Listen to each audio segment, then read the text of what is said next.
გიორგი გახარიას ვრთავთ ახლა ჩვენ მიუნხენის კონფერენციიდან მას დღეს ქონდა არაერთი შეხვედრა ჩვენ ფოტომასალაც ვნახეთ და ალბათ გადაცემის მისი საუბრის პარალელურად ამასაც გაჩვენებთ მათ შორის ევროპული სახელმწიფოების მოქმედ პირველ პირებთან ერთ-ერთ ასეც ლატვიის პრემიერ-მინისტრს მოუყარი თვალი ასევე საგარეო საქმეთა მინისტრებიც იყვნენ იყო კიდევ ძალიან საინტერესო პანელი სადაც ამ უსაფრთხოების სისტემაზე იყო საუბარი და თქვენ ქონდათ შესაძლებლობა იქ საკუთარი პოზიციებიც გამოგეხატათ დავიწყოთ პირველი შტაბ-შტილებებით მიუნხენის კონფერენციაზე, იმიტომ რომ ესე ვთქვათ, დეკადების განმავლობაში იშვიათად ხდება ხოლმე, რომ რომელიმე კონფერენციას ამდენად სერიოზული მნიშვნელობა ჰქონდეს და ეს ყველაფერი ცხადია არა მარტო უკრაინაში მიმდინარე ომის და მისი პერსპექტივის გათვალისწინებით, არამედ ამერიკის შეერთებული შტატების ახალი ადმინისტრაციის ახალი პოლიტიკის ფარგლებში, რომელიც აშკარა ჩამოყალიბების ეტაპზეა და ხანდახან ბევრ გაუგებრობასაც იწვევს. მოდი დავიწყოთ ამით,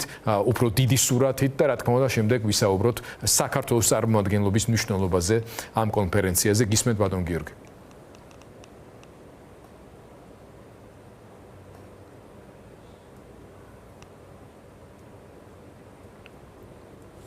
თორშტები არის გარკვეული ტექნიკური პრობლემა, რომელიც რამდენიმე წამში გასწორდება. ჩვენ ახლა უკვე ჩანს კი ბატონო, სხვა შორის ფოტო რომელზე შეხვედრისასაც ჩანდა ეს არ მიხსენებია, ბატონი გახარი იყო საფრანგეთის ევროპის საქმეთა მინისტრი. ბატონ გიორგი, თუ გესმოდა ჩემი შეკითხვა, თორე ძალიან მოკლედ გავიმეორებ, იშვიათად ხდება, რომ ასეთი სერიოზული მნიშვნელობა ჰქონდეს და ყურადღებაც ბუნებრივია ამ კონფერენციის მიმართ, რამდენადაც შეერთებული შტატების ახალი ადმინისტრაციის პოლიტიკის ფორმირების პარალელურად ხდება ეს ყველაფერი და ნაწილი არის კიდეც პრინციპში იქ წარმომადგენლობის განცხადებებიც და დავიწყოთ უფრო დიდი სურათით რა მოლოდინები უკავშირდება ამ კონფერენციას და აი ამ დიდი სურათის გათვალისწინებით გარკვეული ჯერ ფრთხილი ოპტიმიზმი რომელსაც ხანდახან ცვლის ფრთხილი პესიმიზმი ტრამპის პუტინთან საუბრების შემდეგ გაკეთებული კომენტარების ახლა უკვე ზელენსკის მხარდამჭერი განცხადებები ახალი ადმინისტრაციის წარმომადგენლების თუ სენატის წარმომადგენლების აი მთლიანობაში თქვენ ამ პროცესს როგორ ხედავთ და ამჩნევთ როგორც ერთ-ერთი მონაწილე ამ კონფერენციის. ფაქტია გიორგი, რომ დღეს მიუნხენში ახალ გლობალურ წესრიგზე დაიწყო საუბარი. გაიხსნა დისკუსია, რა თქმა უნდა, ახალი ადმინისტრაციის მეშვეობით, მათი წარმომადგენლობით რთულია დღეს კონკრეტულად რაიმე რაღაც დახასიათება მიცა ამ პროცესს. გასაგებია, რომ ეს პროცესი არ იქნება მარტივი. ეს პროცესი არ იქნება სწრაფი, მაგრამ ფაქტია, რომ ევროატლანტიკური სივრცის უსაფრთხოების ახალ არქიტექტურაზე საუბარი გაიხსნა. საკმაოდ თამამად, არაერთმნიშვნელოვნად, მაგრამ ეს საუბარი დაიწყო. ჩვენთვის ყველაზე ცუდი გახლავთ ის, რომ საქართველოს ოფიციალურ დონეზე არ იყო ამ პლატფორმაზე წარმოდგენილი. ეს ძალიან ცუდია. მე მესმის, რომ სალომე ზურაბიშვილი არის აქ, მეც ჩემს ვცდილობ ჩვენი როლი შევასრულოთ, მაგრამ ეს არ არის საკმარისი. უნდა გვესმოდეს, რომ ოფიციალური ხმა მაინც არის ოფიციალური ხმა და ის, რომ დღეს ოფიციალური ხმა საქართველოსი აქ არ ისმის, მხოლოდ ერთადერთი მიზეზი და ახსნა აქვს. უბრალოდ ჩვენ სტრატეგიულ პარტნიორებს ეს ხმა არ აინტერესებთ, იმიტომ რომ ამ ხმას არ თვლიან არც ლეგიტიმურად, არც ქართველი ხალხის სურვილის ამსახველად და ეს რთული გამოწვევა იქნება შემდეგი თვეების განმავლობაში ჩვენთვის საქართველოს თითოეული მოქალაქისთვის განსაკუთრებით მანამ სანამ არ მივახცევთ ახალი არჩევნების გამოცხადების საკითხს და რა თქმა უნდა პირველ რიგში პოლიტპატიმრების უკანონოდ დაკავებული პოლიტპატიმრების განთავისუფლებას და პირველ რიგში მზია ამაღლობელის კეისის გადაწყვეტას, იმიტომ რომ ეს აღმაშფოთებელი და ძალიან სახიფათო მოვლენაა დღეს, რომელიც ესე ჩვენ თითოეულ საქართველოს მოქალაქებს ესე გვაწევს მძიმე ტვირთად და ჩვენ ყველამ ერთად უნდა მოვახერხოთ. ბატონ გიორგი, მოდით მაშინ აქვე შეგეკითხებით, რადგან თქვენ თავად დაიწყეთ საქართველოს პრიზმიდან კონფერენციაზე საუბარი. გუშინ ევროპარლამენტმა მიიღო ძალიან მძიმე რეზოლუცია საქართველოში მოქმედი რეჟიმის აღწერილობისა და მასთან დამოკიდებულების გზამკვლევის კუთხით, თუ შეიძლება ასე ვთქვათ. ევროკავშირში არ არსებობს სრული კონსენსუსი, მაგრამ ევროკავშირის პოლიტიკური ნება ფაქტობრივად არსებობს სახელმწიფოთა აბსოლუტურ უმრავლესობაში, რომელიც მებრძოლთა წარმომადგენლებმაც მიიღეს მონაწილეობა კენჭისყრაში, რომ პერსონალური სანქციების დონეზე და კიდევ სხვა მიმართულებებით ნაბიჯები გადაიდგას. თქვენი კომუნიკაციის დროს ევროკავშირის წევრი ქვეყნების ოფიციალური ხელისუფლების წარმომადგენლებთან თუ შეეხეთ რეზოლუციაში ასახულ მოწოდებებს და რა მოლოდინები გაქვთ ეროვნული სახელმწიფოების დონეზე, რა გადაწყვეტილებებს უნდა ელოდნენ, მათ შორის ის ადამიანები და მთლიანობაში რეჟიმი, რომელთა სახელები და გვარებიც ევროპარლამენტის რეზოლუციაში ჩაიწერა სანქციების კუთხით.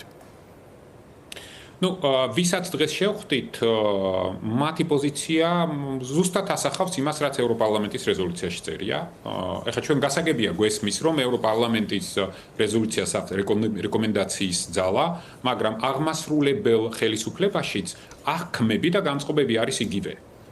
უბრალოდ ჩვენ ყველას კარგად უნდა გვესმოთ ეს, რომ აღმასრულებელ ხელისუფლებას ყოველთვის უფრო მეტი სიფრთხილე ახასიათებს, მაგრამ ეს არ ნიშნავს იმას, რომ აღქმების და შეფასებების დონეზე აქ რაიმე სხვაობა არის. და მე კიდევ ერთხელ გიდასტურებთ, რომ ყველა ის შეხვედრა, რომელიც გქონდა დღეს და უფრო მეტი შეხვედრები და მთავარი შეხვედრები გვექნება ხვალ, რაც მოგცეს მეტ შესაძლებლობას, რომ ესეთი შეფასებები სწორედ გავაკეთოთ.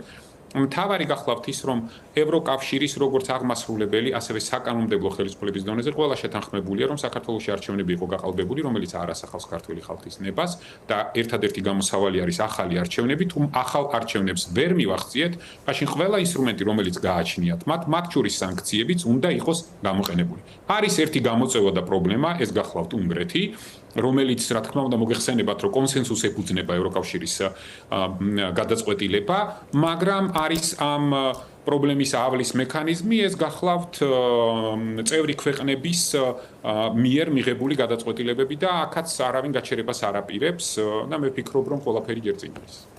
ბატონ გიორგი, ვისაუბრობთ კონფერენციის მთავარ თემაზე. მთავარ თემა არის უკრაინა, არის ახალი მსოფლიო წესრიგი, როგორც თქვენ თქვით, რომელიც იცვლება. რა მიმართულებით იცვლება? იმიტომ რომ არა მარტო საქართველოში, რომელიც უკრაინის ბედთან ძალიან მჭიდრო კავშირში არის, არამედ მთელს მსოფლიოში, მათ შორის ევროკავშირის წევრ სახელმწიფოებშიც საკმაოდ შეშფოთებულები არიან იმ პირველი, ასე ვთქვათ, რეაქციებით, რომელიც მოყვა ტრამპსა და პუტინს შორის პირველ სერიოზულ სოლიდურ კომუნიკაციას. თქვენ როგორი შტაბ-შტილება გრჩებათ ერთით კონფერენციაზე არსებული განწყობების გათვალისწინებით, მათ შორის ამერიკულ დელეგაციასთან კომუნიკაციის ან გამოსვლების კვალობაზე და მეორეს მხრივ თქვენ როგორ შეაფასებთ უშუალოდ გიორგი გახარა იმას, რაც უკვე მოისმინეთ, რა ტიპის პროცესი მიმდინარეობს ახალ ადმინისტრაციასა და პუტინის რეჟიმს შორის, რისკენ სანამ და შეიძლება მივიდეს ეს ყველაფერი. ვიცი რომ პროგნოზი რთულია, მაგრამ რა ტიპის გზავნილებია, რომელზეც კომენტარის გაკეთება უკვე შეიძლება. პროგნოზი რთული არ არის, კი არა გიორგი, შეუძლებელია. დღეს შეუძლებელია. ერთადერთი რაც აბსოლუტურად მკაფიოდ შეიძლება გითხრათ, რომ აშკარაა, რომ ეს პოლიტიკა ხდება ბევრად უფრო პრაგმატული. ბევრად უფრო პრაგმატიზმის იმ გაგებაში, რომელიც ამერიკულ დღევანდელ ადმინისტრაციას ახასიათებს და აქ ბევრი სხვადასხვა შესაძლებლობა და განვითარება არის მოსალოდნელი. ამიტომ ვიღაცას თუ გონია განსაკუთრებით საქართველოში დღევანდელ ხელისუფლებას, რომ ის განცხადებები, რომელიც დღეს გაჟღერდა, ეს რაღაცნაირად რეზონირებს ოცნების განწყობილებასთან, რა თქმა უნდა არა. რა თქმა უნდა არა, იმიტომ რომ ოცნების დღევანდელ ხელისუფლებას პრაგმატიზმთან საერთოდ ყველანაირი კავშირი დაკარგული აქვს. აბსოლუტურად ყველანაირი კავშირი დაკარგული აქვს. რაც შეეხება იმ საუბრებს, რომელიც უმაღლეს დონეზე შედგა. ჩვენ ყველას კარგად უნდა გვესმოდეს, რომ ჩვენ ყველაფერი უნდა გავაკეთოთ იმისთვის, რომ საქართველო დღის წესრიგში დარჩეს. ჩვენი ყველაზე დიდი შეცდომა და ჩვენი ყველაზე დიდი რისკი არის ის, რომ საქართველო დღის წესრიგში აღარ არის. ჩვენ საქართველო უნდა დავაბრუნოთ გლობალური პოლიტიკის დღის წესრიგში, წინააღმდეგ შემთხვევაში ჩვენს ბედს გადაწყვეტენ ისე, რომ ჩვენ საერთოდ არაფერი არ გვეცოდინება. და ეს არის ყველაზე დიდი გამოწვევა, ყველაზე დიდი პრობლემა, რომელსაც დღეს ქართული საგარეო პოლიტიკა ასე ვთქვათ ეჯახება და რომლის გადაწყვეტაზეც ყველანი ერთად უნდა მუშაობდეთ. ამიტომ უნდა შევთანხმდეთ, რომ გლობალურ პოლიტიკაში ახალმა ადმინისტრაციამ შემოიტანა მკაცრი პრაგმატიზმი. ეს მკაცრი პრაგმატიზმი როგორც ჩანს შემდეგი 4 წლის განმავლობაში იქნება მთავარი მახასიათებელი გლობალური პოლიტიკის, რომელსაც განსაზღვრავს თავის მხრივ ამერიკის შეერთებული შტატები. ჩვენ ყველაფერი უნდა გავაკეთოთ იმისთვის, რომ ამ პირობებში საქართველოს დარჩეს პირველ რიგში ევროკავშირის დღის წესრიგში, როგორც მნიშვნელოვანი საკითხი, ისევე როგორც ამერიკის შეერთებული შტატების. აი ბატონ გიორგი, როგორ? ეს არის ყველაზე მნიშვნელოვანი კითხვა, რამდენადაც ჩვენ გვინდა რომ ვიყოთ ამ დღის წესრიგის ნაწილი, მაგრამ ოფიციალურ დონეზე არ ვარ წარმოდგენილები ამ ტიპის ფორმატებში, ამ საერთაშორისო ფორმატებში და მეორეს მხრივ ხვდებით რომ იმისთვის რომ დავბრუნდეთ გვჭირდება ლეგიტიმაციის მატარებელი პოლიტიკური ლიდერები ქვეყნისა, რომელიც ვერ მიიღწევა ახალი არჩევნების ჩატარების გარეშე და ეს ახალი არჩევნები კიდევ ვერ მიიღწევა თუ კი ჩვენი დასავლელი პარტნიორების მხრიდან, არა მარტო ევროკავშირის, ამერიკის შეერთებული შტატების მხრიდან წნეხი რეჟიმზე არ გაძლიერდა. ანუ რაღაც მოჯადოებული წრესავით გამოდის. იმისთვის რომ იქ ვიყო წარმოდგენილი და სათანადო პარტნიორები ვიყო თუნდაც ახალი ამერიკული პოლიტიკის რეალიზებისთვის, ჩვენ გვჭირდება რომ ვიყოთ წარმოდგენილი ოფიციალურად და ვერ ვიქნებით თუ მანამდე ეს ნაბიჯები არ გადაიდგა და ეს ნაბიჯები ვერ გადაიდგმება თუ დასავლეთიდან წნეხი არ გაიზარდა და ყურადღების ცენტრში არ მოხვდით. როგორ უნდა გავარღვიოთ ეს მოჯადოებული წრე? ერთის მხრივ ეს როგორც თქვენ ახსენით მოჯადოებული წრეა და რთულია, სინამდვილეში ასე არ არის და ჩვენ მადლობა უნდა უთხრათ საქართველოს თითოეულ მოქალაქეს, რომელიც დგას რუსთაველზე და ყოველდღე გამოთქვამს პროტესტს. მათ ხარჯზე მათი წყალობით ჩვენ შეგვიძლია დავბრუნდეთ გლობალური პოლიტიკის დღის წესრიგში და დღესაც აქ თუ ვართ და დღეს სალომე ზურაბიშვილი თუ არის აქ მოწვეული და მე თუ არ აქ მოწვეული, მათი დამსახურება. ეს ყველამ ძალიან მკაფიოდ უნდა გავითვალისწინოთ. დღეს თუ საქართველო ჯერ კიდევ არის დარჩენილი დღის წესრიგში და თუ ახსოვთ, ეს თითოეული იმ საქართველოს მოქალაქის დამსახურება, რომელიც დგას რუსთაველზე, რომელიც არის უკანონოდ დაპატიმრებული და რომელიც ამ გზით ებრძვის რეჟიმს. ეს არის რითაც ჩვენი რწმენა, რომ ქართველი ხალხი დარჩა ერთგული, ევროპული და დემოკრატიული ფასეულობების ამის ჯერ კიდევ დასავლეთში ჯერათ. ამიტომ ჩვენ ყველას კარგად უნდა გვესმოდეს, რომ სალამ არ მივახცებთ ჩვენს მთავარ მიზანს, პატიმრების განთავისუფლებას და ახალი არჩევნების დანიშნას, ჩვენ ყველას ერთად მოგვიწევს ვიდგეთ რუსთაველზე და აი ასე თანმიმდევრულად და ჯიუტად მოვითხოვოთ დღევანდელი არალეგიტიმური ხელისუფლებისგან, რომ საქართველოს პოლიტიკას შესძენოს ლეგიტიმაცია, რომელიც შესაძლებელია მხოლოდ და მხოლოდ ახალი არჩევნებით. წინააღმდეგ შემთხვევაში ჩვენ სულ უფრო და უფრო დავკარგავთ პოზიციებს. მე კიდევ ერთხელ გავიმეორებ და კიდევ ერთხელ ხაზგასმით მინდა აღნიშნო, რომ საქართველოს არის რეგიონის ერთადერთი ქვეყანა, რომელიც აქ არ არის წარმოდგენილი ოფიციალურ დონეზე. ჩვენი სომეხი პარტნიორების და აზერბაიჯანელი პარტნიორებიც აქ არიან უმაღლეს დონეზე წარმოდგენილი. და ჩვენ ყველას კარგად უნდა გვესმოდეს, რომ საქართველოს ყოველთვის ლიდერი იყო მსგავს ფორმატებში. ყოველთვის ლიდერი იყო და ასრულებდა ამ ფუნქციას ღირსეულად. ამიტომ კითხვა მესმის რელევანტურია, მაგრამ უნდა გვესმოდეს, რომ თითოეული საქართველოს მოქალაქე, რომელიც დღეს დგას რუსთაველზე, მათი წყალობით უნდა დავბრუნდეთ და მათი წყალობით ჩვენ ვართ დღეს. ეს რა თქმა უნდა არის ძალიან მნიშვნელოვანი ფაქტორი, თქვენ გიყვართ ამზე, უნდა გვესმოდეს, პრინციპში ბევრს რო ესმის, ამიტომაც არის რომ უწყვეტია, აგერ უკვე 79 დღე ეს აქციები, მაგრამ ძალიან დიდი მნიშვნელობა აქვს საქართველოსთან კიდევ უფრო აქტიურ კომუნიკაციას ჩვენი დასავლელი პარტნიორების დარწმუნებას იმაში, რომ მათი მოქმედებებიც კიდევ უფრო აქტიური უნდა გახდეს რეჟიმთან მიმართებაში. მაგრამ ის რომ თავისთავად მიუნხენის კონფერენციაზე არც ერთი რეჟიმის წარმომადგენელი მიწვეული არ არის, ესეც არის ამ დელეგიტიმაციის და არაღიარების პოლიტიკის გაგრძელება. თუმცა ჩემი კითხვა მდგომარეობს შემდეგში, მაგალითად პანელზე, რომელსაც თქვენც ესწრებოდით, სადაც სალომე ზურაბიშვილი გამოდიოდა, წამყვანმა მას დაუსვა ძალიან კონკრეტული კითხვა და უთხრა, აი ამ აქციების პარალელურად კიდევ რა კონკრეტული პროცესი უნდა მიმდინარეობდეს, რა კონკრეტული გეგმაა იმისთვის, რომ ეს შედეგები იყოს მიღწეული. სალომე ზურაბიშვილმა ისაუბრა სხვა შორის რაღაც ახალი ტიპის პოლიტიკური ორგანიზაციების გაჩენაზეც, რომელიც აი ამ საპროტესტო მოძრაობის წიაღიდან შეიძლება ამოიზარდოს და ასე შემდეგ და თქვენ იქ ესწრებოდით პოლიტიკური პარტიის წარმომადგენელი, რომელსაც შეიძლება არ აქვს ძალიან დიდი ხნის ისტორია, მაგრამ მაინც შეგვიძლია ვთქვათ, ჩვენი უახლესი ისტორიის, მაინც ტრადიციული პოლიტიკური პარტიების წარმომადგენელი ხართ, ხო? რამდენად სწორად და მისაღებად მიგაჩნიათ თუნდაც მეხუთე პრეზიდენტის მიერ ასე ხშირად აქცენტების ამ მიმართულებით დასმა და არა არსებულ პოლიტიკურ ჯგუფებთან ერთად ან თუნდაც საზოგადოებრივ საპროტესტო ჯგუფებთან ერთად რაღაც ახალი ტიპის ფორმატის ჩამოყალიბება, სადაც ზუსტად აი ეს გეგმები გაიწერება და რაღაც გარკვეული სტრატეგიით მოქმედება უფრო გასაგები და შესამჩნევი გახდება მათ შორის დასავლეთისთვის, ქუჩასთან ერთად. სიმართლე გითხრათ, ხა მე ახალ პოლიტიკური ძალების ჩამოყალიბებაში ვერანაირ პრობლემას ვერ ხედავ. პირიქით, თვლი რომ ჩვენს ქვეყანას პოლიტიკური ელიტების განახლება სჭირდება. Ну, რამდენად საჩქაროა ან რამდენად დროითმეს ეს სხვა საკითხია, თუმცა ვერაფერს ამაში პრობლემებს ვერ ხედავ.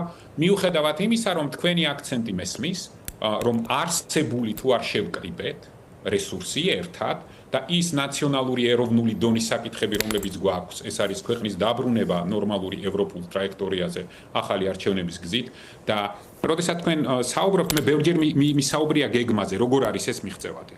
და ეხლა შემიძლია ეს გავიმეორო, აქ არ არის არაფერი სიახლე, ხო? ჩვენ მკაფიოდ უნდა გავაგრძელოთ პროტესტი, რომ ქვეყნის შიგნით არ იყოს ლეგიტიმაცია, ჩვენი დასავლელი პარტნიორები არიან მზად, რომ ამ ხელისუფლებას არ მიანიჭონ ლეგიტიმაცია, უნდა გაგრძელდეს სანქციების პროცესი, ერთმნიშვნელოვნად და ამ, ასე ვთქვათ, კომპლექსური ზეწოლით ჩვენ უნდა მივახციოთ იმას, რომ დავანიშნოთ ახალი არჩევნები. უნდა გვესმოდეს, რომ ეს პროცესი არ შეიძლება იყოს მხოლოდ და მხოლოდ ევროკავშირში, ეს უნდა იყოს ამერიკის შეერთებული შტატები, ეს უნდა იყოს დიდი ბრიტანეთი.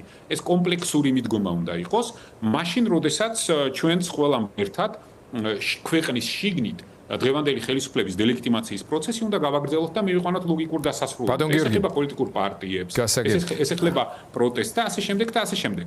რეალურად ყველას კარგად უნდა გვესმოდეს, რომ დღეს ჩვენ გვაქვს ორი ეროვნული დონის ამოცანა. ქვეყნის შიგნით ეს არის პატიმრების განთავისუფლება და ახალი არჩევნების მიღწევა, ქვეყნის გარეთ ეს არის დავეწიოთ მოლდოვას ევროინტეგრაციის პროცესში, რომელმაც უკვე ხედავთ რამხელა ფინანსური სარგებელი მიიღო და კიდევ უფრო მეც მიიღებს, ეს ერთი და მეორე არ მაგნაწილზეც იყო დღეს სპეკულაციები, რეჟიმის პროპაგანდა ცდილობს აუხსნას თავის აუდიტორიას, რომ ეს თურმე დიდი არაფერი შეღავათი არ არის მოლდოვასთვის, რომელიც ესხებია და ასე შემდეგ და ასე შემდეგ. არაფერი არ გამოუვათ. ისინი იმასაც ცდილობდნენ, რომ საქართველოს მოქალაქეებს დაუმტკიცონ, რომ თურმე ბოლო 10 წლის განმავლობაში ივანიშვილი ბიძინა გაღარიბდა საქართველოში და აქ თურმე ბიზნეს არ აკეთებდა და ყოველდღიურად ახალ კომპანიებს და კომპანიებს ვიღებთ, თურმე რომლებიც წილი ქონია და ახალ რაღაც ფინანსურ სქემებს ვიღებთ, რომლის საშუალებითაც კაპიტალი საქართველოში ხან შემოაქვს, ხან გააქვს და არანაირ გადასახადს არ იხდის და ეს ეხლა ამას წინათ იყო კიდე საუბარი, აი შემოიტანა და ამაში ცუდი რა არისო და ხვალე რომ გატანა მოუნდეს და გაიტანოს, ამაში ცუდი რა არის? ну, ცუდი ის არის, რომ გადასახადებს არ იხდის განსხვავებით უბრალო ადამიანებისგან, რომლებიც 300 ლარიანი პროდუქტის გამოწერის პირობებშიც კი 20%-ს ვიხდით, მაგრამ ბატონ გიორგი, სხვა შორის ივანიშვილ ბიძინას რაც შეეხება, თქვენ ერთადერთი ხართ, რომელიც მისი გვარით იწყებთ მის დასახელებას, ივანიშვილ ბიძინაზე თუ ქონდათ ლაპარაკი, საფრანგეთის ევროპის საქმეთა მინისტრთან საუბრის დროს, იმიტომ რომ ევროკავშირის რეზოლუციაში თუ კი რომელიმე სახელმწიფო იყო ნახსენები საქართველოსთან ერთად, ეს იყო საფრანგეთის მთავრობისადმი მიმართვა, რომ მის მოქალაქე ივანიშვილის მიმართ გაატაროს შესაბამისი ზომები. კი, ქონდა საუბარი, რა თქმა უნდა, ქონდა საუბარი, მინისტრს აინტერესებდა მათი მოქალაქის საქართველოში მოღვაწეობა და რა თქმა უნდა, ახლა დეტალებს ვერ მოვყვები, მაგრამ საკმაოდ ესეთი სერიოზული მაკრონი რო აღარ урეკავს, საერთოდ აღარ დაურეკავს და თუ არ урეკავს, რის ნიშანია ეს მაინც თუ შეგიძლია გითხრათ თქვენი კუთხიდან, მესმის რომ შინაარსი დეტალებს ვერ გამოიტანთ. ერთადერთი რამ შემიძლია გითხრათ, რომ ეს არის იმის ნიშანი, რომ საბოლოოდ ევროკავშირში, ისევე როგორც ამერიკის შეერთებულ შტატებში დარწმუნდნენ, რომ ივანიშვილი ბიძინა მოულაპარაკებელია. აზრი არ აქვს მასთან ლაპარაკის. იმიტომ რომ პოზიტიური შედეგის დღის წესრიგის მიღწევა არის შეუძლებელი და რამეს თუ მიაღწიეს, მერე არავინ არ არის გარანტირებული, რომ არ გადააგდებენ. და ამიტომ ეს ხალხი ვერ ხედავს ვერანაირ აზრს ამ საუბარში. ეს არის საბოლოო ჯამში შემაჯამებლად, რითი თქმაც შეიძლება.